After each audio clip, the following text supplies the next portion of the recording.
Hello, this is Dave Hurwitz, executive editor at ClassicsToday.com. My talk about the Holst band suite seemed to be very well received among all the band aficionados out there, of whom there are so many. So come out of the woodwork, guys. We're going to do another one, and you're going to be happy about which one it is. This is the classic symphony for band, Giannini's Third Symphony. Let me tell you a little something about the composer for those of you who don't know. Vittorio Giannini was an American composer, actually. He was born in Philadelphia. He lived from 1903 to 1966, and he was one of a whole slew of splendid Italian-American composers who wrote a lot of what we consider to be the contemporary American repertoire of symphonic and band music. It's really astonishing. I mean, among his colleagues were Vincent Persichetti, and there was Paul Creston, whose real name was Crestoni, and Walter Piston, who was Pistoni, and Norman Dello Gioio. It's really a wonderful, wonderful group of musicians who made such a huge contribution to American music in the first decades, first half really of the 20th century. Now, Giannini's Third Symphony was composed for the Duke University Band around 1950s, in the late 50s, and it has become the classic band symphony. Every symphonic band worth its salt has to play the Giannini Third Symphony, and it is a marvelous work. It really is. I mean, it has the band sound that you want. I mean, it has that march element, but it's wonderfully melodic and tuneful and interesting and harmonically interesting too. I mean, Giannini was a conservative. He was a romantic. He wrote operas. He was, Italian, conservative kind of guy. But his music is wonderfully eclectic, although it's quite clearly tonal. The slow movement has a wonderful sort of chromatic, bluesy, jazzy feel to it. I'm going to play you some samples just so you know what it sounds like from the first movement, which is, has almost a Star Wars type opening. Here's the opening of the symphony.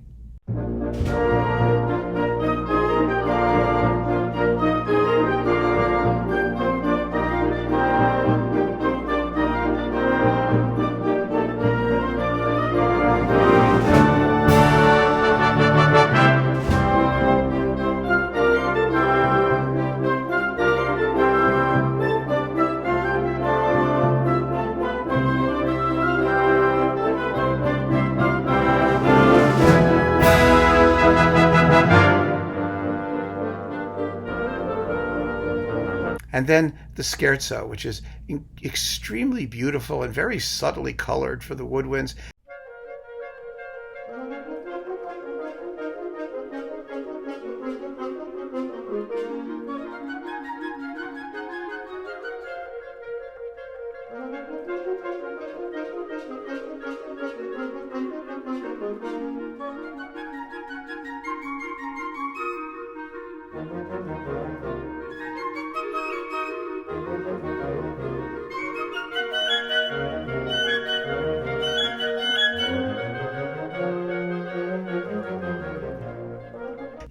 Great band writing never sounds like you're missing the strings. The secret is to achieve the cantabile, to achieve that singing quality. And Giannini had that. He did it quite marvelously. The finale is just a flashy, exciting sort of, march type thing based on a descending scale. We don't need to hear the whole thing. But the piece is quite wonderful, and there are 3 major recordings currently out. There are about 3 billion private recordings because every band worth its salt did this symphony. And, when I was a kid, when I was younger and playing in band, we would see occasionally, private recordings circulating around on cassettes and things like that, But these are the 3 major ones, and they're all good in their way. The nice thing about these 3 discs is that each one sort of gives you a different perspective on the band repertoire. So I need to have all 3, and I know band people probably already do. You may just want to pick one to get the Giannini, and depending on what the couplings are. So the first is this Naxos disc, and this is where the musical examples come from, because as you know, Naxos gives me permission to use them.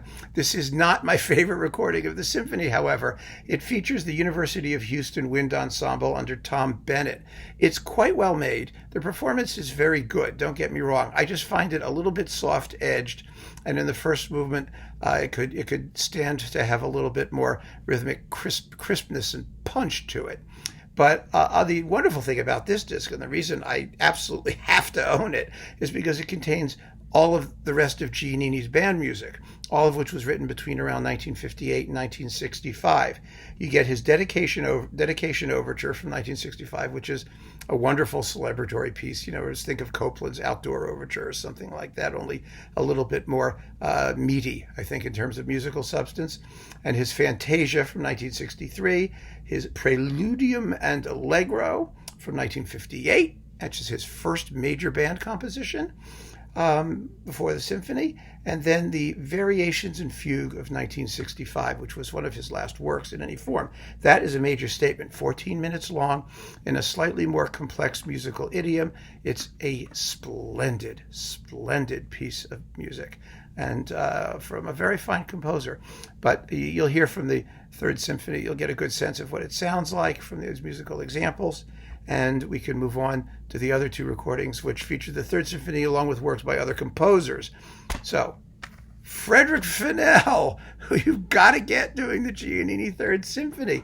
This is reference recordings. I mean, the sound is knockout stunning with the Dallas Wind Symphony. And this is a mixed program. It features Václav Nelubiel, who was a Czech American composer, his Trittico, which was an original band composition in 3 delightful movements. Then there's a transcription, Isaac Albéniz from Iberia, the festival day in Seville. We all know how much fun that is. Everybody transcribes that, right? And it happens to be really a band piece written for piano. It sounds fabulous when played by a symphonic band. Then there's Norman Della Gioio's Variants on a Medieval Tune. The tune is In Dolce Jubilo, In Dolce Jubilo, ba ba ba ba da da da da. You know the tune, right? And Della Gioia was fascinated by that tune, and his variants are beautiful. There's an introduction, 5 variations, and it's a wonderful, wonderful band piece. Then you've got Grieg's great band piece, the Funeral March for Richard Nordrock, and then the Giannini Third Symphony. So this is an absolutely first-class reference recording disc containing the Giannini Third Symphony. However, my all-time favorite Giannini Third Symphony is still the one that I first heard. Here we are, Mercury Living Presence with the Eastman Wind Ensemble. It's conducted by A. Clyde Rawler. I don't know why it is, but band leaders often have names that begin with initials, like H. Owen Reed. You know what I go figure. They like initials. I think a lot of them come out of the military. Maybe that has something to do with it. Maybe, I don't know why military people have initials. Anyway, they have initials. And this disc contains 3 absolute band masterpieces. The West Point Symphony by Morton Gould, which is conducted by Frederick Fennell, the Giannini Third, and then Alan Hovhannis's Fourth Symphony, which is absolutely beautiful. Well, it sounds like Hovhannis. I mean, it sounds like everything else Hovhannis wrote. It sounds like Mysterious Mountain arranged for band. It's a beautiful, beautiful work. And all of these pieces, I think, demonstrate, because all of these composers wrote lots of orchestral music, and Hovhannis particularly, it just shows how suitable the band medium is for the expression of serious music in a composer's individual style. I mean, there's just no question about it. But the beauty of this Mercury Living Presence recording is the living presence, quite simply. I mean, the Eastman Wind Ensemble has its, shall we say, fruitier, intonationally challenged moments in the winds, but even those they have character. They're enjoyable. They really are. But the performance is so bright and crisp and sharp and tactile. I mean, you really can reach out and touch it. And so it's absolutely splendid if you can still find it. Of course, it's in the big Mercury box. You may be able to get it, as a separate release. I don't know what's going on with these recordings. I mean, stuff that should never be out of print is disappearing and is hard to find. Most of it's available as a digital download. I have it as a digital download. You must hear Giannini's Third Symphony. It is a classic for band, but also a splendid, absolutely splendid American symphony in the neoclassical style of its period. And I love it dearly. And I hope that all of you all fellow band people will chime in with a recommendation for the Giannini Third. So thank you so much. Keep on listening, folks. There will be more band music to come. I promise. Stick with me.